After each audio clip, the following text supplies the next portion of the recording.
Cancer in men is expected to skyrocket over the next 25 years. With cancer death rates around the world are about 43% higher in men than in women.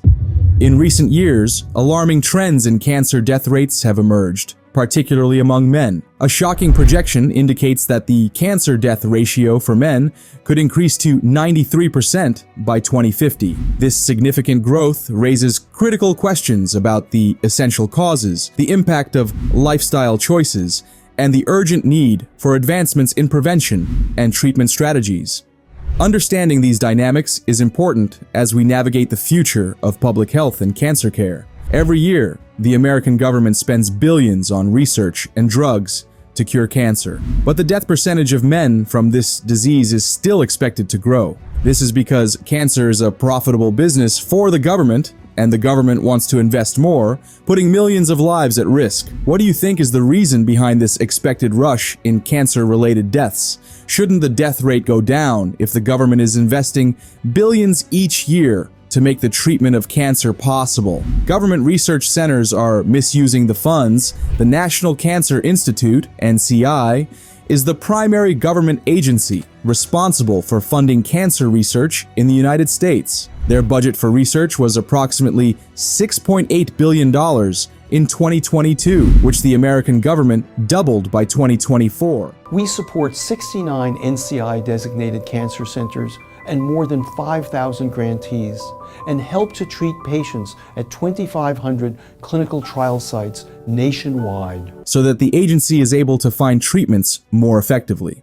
But the agency, like many research centers, has its own plans. On examining the distribution of government money, there is a noticeable trend that's very confusing and strange. The majority of the money is given to research areas that have already shown significant progress in the previous years. For example, the money is going towards research on breast cancer and leukemia, while it needs to be used for research on pancreatic and stomach cancer. So why is the government's money not going where it needs to go? The only possible explanation is that the pharmaceutical industry has a significant influence on the direction of cancer research. By funding research in areas that are likely to generate profitable treatments, these companies can ensure a steady stream of revenue. The treatment and medicine for pancreatic and stomach cancer is expensive, and that's the main revenue source of the pharmaceutical industry. It's a clear-cut case of making profit out of another person's misery, fooling people that there's research going on cancer when the only thing going on is pure business. The American Cancer Society, ACS, is another major player in cancer research, and in 2022,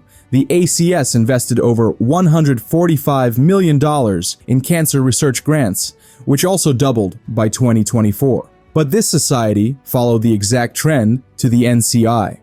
We are thrilled to announce the expansion of our ongoing collaboration between ASCO and the American Cancer Society to provide patients and families with a single, trustworthy source of high-quality information. Again, the money is being channeled towards areas that do not need major funding. The more chronic and harmful types of cancer are fully ignored, receiving relatively little funding, if any. Well, it isn't just the last handful of months, actually. The amount of NIH funding over the last decade has declined by about 20% in real dollar terms. That's right. And so we're losing pipeline talent, and we're having senior researchers abandon the field because they can't get their grants funded. Evidently, the pharmaceutical industry and government agencies are shifting the direction of cancer research to serve their own interests. They want to create a market for treatments and medications that help them fill their pockets with dollars. And to reach this goal, these self-interested companies and societies are going to stop at nothing. There's a widely accepted theory conspiracy that pharmaceutical companies are intentionally creating carcinogenic substances and releasing them into the environment. After all, 93% increase in death rate by cancer is in no way natural. Is there any evidence to support this wild claim that cancer is being produced and distributed in the environment by these companies? What do you think?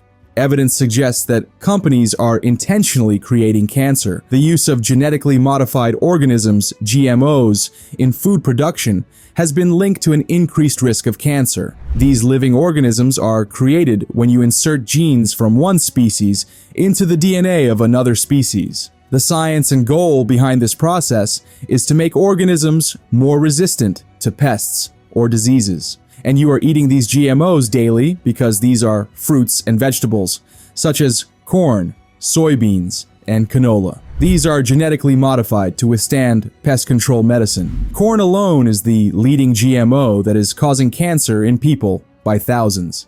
It is a staple in many processed foods, so it is in everything from snacks to sweeteners. Similarly, soybeans are used in a wide range of products, including oils and meat substitutes. While the production of these advanced vegetables is good for agriculture, human health is badly impacted by these. In fact, you should know that the 70% of vegetables and fruits that you buy today are GMOs. These modifications change the nutritional profile of these foods, making them bad in the long run, apparently. But why don't scientists work to improve these fruits and vegetables so that the risk of cancer is reduced? Well, because the agencies and research centers are not putting fun money into it. These modified food items are also the reason lifespans are getting shorter each year. Evidence that cancer is spread at will is the use of toxic chemicals in everyday products. Many household cleaning products, personal care products, and pesticides contain chemicals that have been linked to an increased risk of cancer. When these substances contaminate the air, water, and soil, it puts people on cancer radar, and it happens on a daily basis. Do you know that most skin cancer today is not caused by UV ray damage, but by shampoos, toothpastes, and laundry detergents that are absorbed by our skin? Even the smell of some detergents is enough to cause lung cancer. Additionally, the air fresheners and scented candles you use to create a cozy atmosphere in your home, yup, they also release toxic fumes that contribute to this deadly disease. Do you know what the scariest part is? Technology that surrounds us is also a leading cause of cancer. For example, the electromagnetic radiation emitted by cell towers, Wi-Fi routers, and other devices has also been linked to an intensified risk of cancer. The radiation from these devices harms the brain to a point that it forms tumors that are not treatable. It causes irreparable damage to both cells and DNA. 5G technology is rapidly increasing the number of cancer patients at hospitals because the long-term effects of exposure to this emission are deadly, especially in children and those with pre-existing health conditions. The frequency at which 5G operates requires a denser network of antennas, so the city people are horribly at threat. When this technology was new, many researchers said that it is linked to rising incidence of brain tumors, but now there is no study on it, no claim. Why?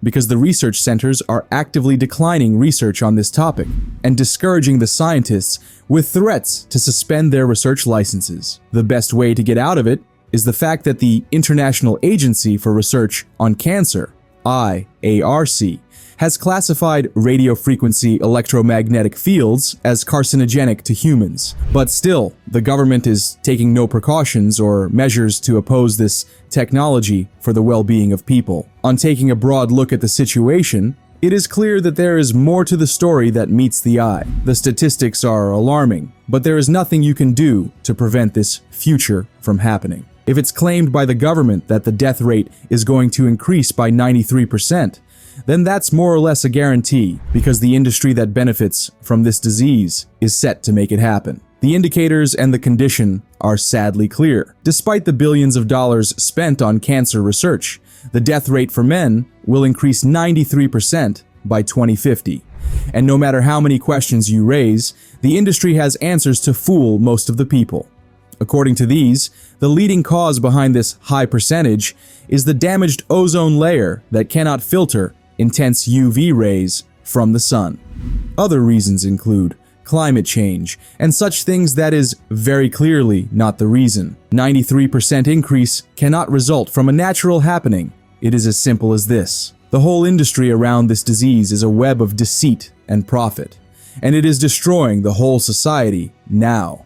One of the most disturbing aspects of this industry is the lack of transparency and accountability. Clearly, pharmaceutical companies and government agencies are often more concerned with protecting their interests than with finding a cure. Currently, the truth about cancer research and treatment is hidden from the public. No one has any idea what the focus of leading scientists and research is regarding this inhuman disease. For example, many cancer treatments are approved by the FDA without undergoing accurate testing. This means that most patients of this disease are subjected to treatments that have not been proven to be safe or effective. And no surprise to anyone, these treatments are more harmful than helpful. It is safe to suspect that these treatments are carried out to see and find ways of increasing the damage of this disease, to get more dollars out of the suffering patients. As the industry is dominated by a small group of powerful corporations, there is a vested interest in keeping the status quo. These corporations have a stranglehold on the research and development of new treatments, and their sole interest is in profiting rather than in finding a cure.